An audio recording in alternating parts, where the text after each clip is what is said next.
সোনালী সূর্যের প্রতি সম্মান দেখানোর জন্য আজকে আমি আপনাদের কাছে চলে এসেছি।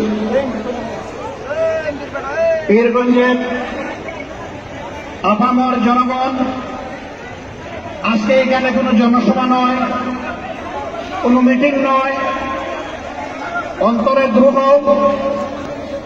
অন্তরে আগুনের জ্বালা, 15.5 বছরের গোটা জাতির উপর নির্যাতনের কষ্ট নিয়ে আজকে আপনাদের সামনে হাজির হয়েছি। এই 15.5 বছরে ইতিমধ্যে আমাদের জীবন থেকে 32টা ঈদ বিদায় নিয়েছে, কিন্তু বাংলাদেশের মানুষ ঈদ উদযাপন করতে পারে না।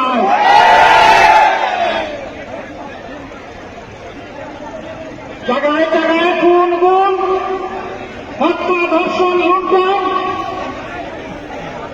মানুষের উপর সীমাহীন নির্যাতন, জুলুম গোটা জাতির শ্বাস বন্ধ করে দিয়েছিল। আল্লাহ তাআলার অশেষ মেহেরবানি, গত 4 তারিখ আল্লাহ তাআলা এই জাতির শ্বাস ফেলার সুযোগ করে দিয়েছেন। এটাকে সকলেই বলছেন বাংলাদেশের দ্বিতীয় স্বাধীনতা যুদ্ধ। আর এই যুদ্ধের মহানায়ক আপনাদের সন্তান, আমাদের সন্তান আবু সাঈদ। আমি আমার পক্ষ থেকে, আমার দলের পক্ষ থেকে আবু সাঈদের প্রতি ভালোবাসা, কৃতজ্ঞতা এবং শ্রদ্ধা নিবেদন করছি। আমরা এসেছি তাদের মা বাপের মুখ দেখতে, আমরা এসেছি তার আপনজনদের মুখ দেখতে। সেই গর্বিত সন্তান জাতিকে মুক্তির পথ দেখানোর জন্য হাতটা পাখির কাটার মতো দুই দিকে দিয়ে বুক চেপে দাঁড়িয়ে বলেছিল, বুকের ভিতরে তীব্র জ্বালা, তোদের ইচ্ছা হবে আমার মুখে গুলি কর। ভাষণরা তার মুখের কথা শুনেছে, বুকের ভাষা বুঝতে ব্যর্থ হয়েছে। এই জন্য এদেশে আপামর জনগণের ট্যাক্সের টাকায় কিনা অস্ত্র আর ভুলের দিয়ে আমাদের কলিজার টুকরার কলিজাকে ঝাঁঝরা করে দিয়েছে। আমরা ধিক্কার জানাই। এই কাজ যারা করেছে তারা মানুষ নয়, তারা পশু। এই পশুদের বিচার অবশ্যই হবে এবং ইনশাআল্লাহ বাংলার মাটিতে এদের বিচার হবে। শুধু গুলি করা নয়, এই গুলির নির্দেশদাতাদেরও বিচার হতে হবে, ষড়যন্ত্রকারীদের বিচার হতে হবে। বিচারের একটা অংশ ইতিমধ্যে হয়ে গিয়েছে, আর তার আগে টের পেয়েছেন। আলহামদুলিল্লাহ। تعز من تشاء وتذل من تشاء بيدك الخير। ইজ্জত এবং বেইজ্জতের চাবি কার হাতে? কল্যাণের পুষ্পফলক কার হাতে? আল্লাহ তাআলার হাতে। সেই আল্লাহ তাআলা সম্মান দেওয়ারও মালিক, অপমানিত করারও মালিক। আল্লাহ তাআলা ক্ষমতা দেন এবং ক্ষমতা নেন। ক্ষমতায় কে বুঝ থাকে নাই। বাংলাদেশের মানুষকে নিজের জমিদারির প্রজা মনে করা হয়েছে, তার চাইতেও নিকৃষ্ট কিনা দাস মনে করা হয়েছে এবং সেরকম আচরণ করা হয়েছে। এখান থেকে সকলের শিক্ষা নেওয়া উচিত। সম্মানিত ভাইয়েরা, আমি আর কথা বাড়াতে চাই না।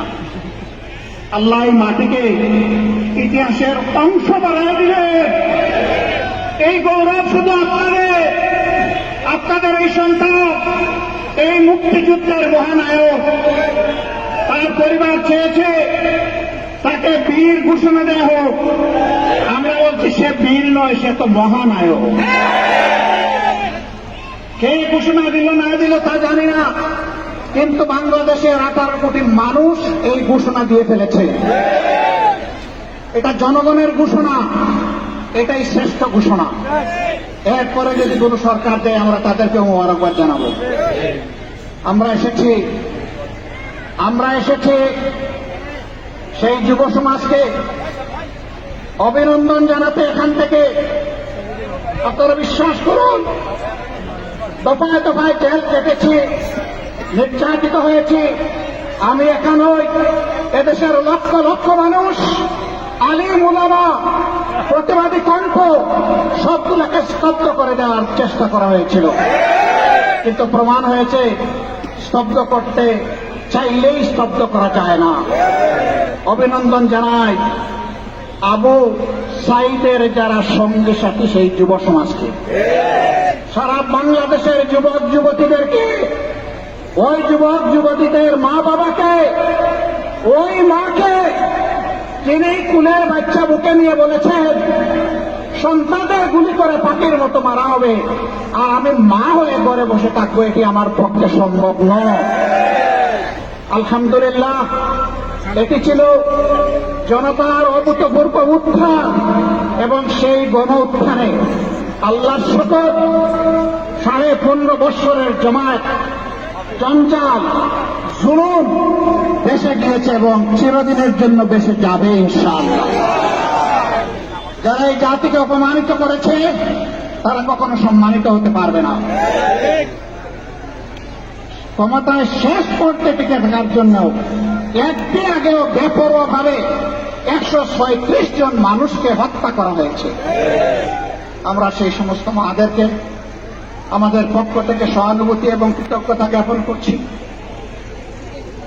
যারা তাদের বুকের তন হারিয়েছে। বাবাদেরকে করছি, আমাদের সেই সমস্ত বোনদেরকে করছি যারা তাদের স্বামী হারিয়েছে, এতিম বাচ্চাদেরকে করছি যারা তাদের বোনদেরকে করছি যারা তাদের ভাই হারিয়েছে, ভাইদেরকে করছি যারা তাদের আপন ভাইকে হারিয়েছে। আপনাদেরকে অভিনন্দন, আপনাদের প্রতি জাতি কৃতজ্ঞ। আল্লাহ আপনাদেরকে সবরে জামিলা থাকুন। যুব সমাজকে অভিনন্দন আবারও জানাই। একৃতিত্ব ভাই তোমাদের, এই জাতি তোমাদের জন্য চিরদিন তোমাদের কাছে ঋণী থাকবে ইনশাআল্লাহ। কিন্তু তোমাদের প্রতি আমার অনুরোধ, ছেড়ে দিও না এই জাতিকে, ঠিক চোখ চোখ দিয়ে থাকিয়ে থাকো। আগামীতেও তার যেন স্বৈরাচার হয়ে উঠতে না পারে। আগামীর বাংলাদেশ যেন হয় স্বৈরাচার মুক্ত বাংলাদেশ, জুলুম মুক্ত বাংলাদেশ, ইনসাফের বাংলাদেশ, প্রত্যেকটি নাগরিকের গর্বের সাথে বেঁচে থাকার বাংলাদেশ। আমরা সেই বাংলাদেশের অপেক্ষায় থাকলাম। আবারও আপনাদেরকে অনেক সালাম, অনেক শুভেচ্ছা, অনেক অভিনন্দন, অনেক কৃতজ্ঞতা। আপনারা দোয়া করবেন আমাদের এই মজলুম দল আপনাদের পাশে, জনগণের পাশে, জাতির ক্রান্তি লগ্নে সুখে এবং দুঃখে উভয় অবস্থায় যাতে আপনাদের পাশে থাকতে পারে আমাদের জন্য দোয়া করবেন। আপনাদের এই ভালোবাসার জন্য আমি অভিভূত। আপনারা কষ্ট করে এসেছেন, আমার পক্ষ থেকে আপনাদেরকে কিছুই দেওয়া সম্ভব নয়, শুধু কৃতজ্ঞতাটুকু আর শুধু ভালোবাসাটুকু। এর সাথে মহান রবের দরবারে দোয়া করি, হে আল্লাহ, তারা দেশকে ভালোবেসে, তোমাকে ভালোবেসে এখানে এসেছে, তুমি তোমার কুদরতের হাত দিয়ে তাদেরকে অফুরন্ত জাযা দিয়ে দাও, দুনিয়ায় দাও, আখিরাতে দাও, আর এই মাটির মর্যাদা তুমি বৃদ্ধি করে দাও। আল্লাহ হাফেজ। বাংলাদেশ জিন্দাবাদ, বাংলাদেশ জামাতে ইসলামী জিন্দাবাদ। আসসালামু আলাইকুম ওয়া রাহমাতুল্লাহ।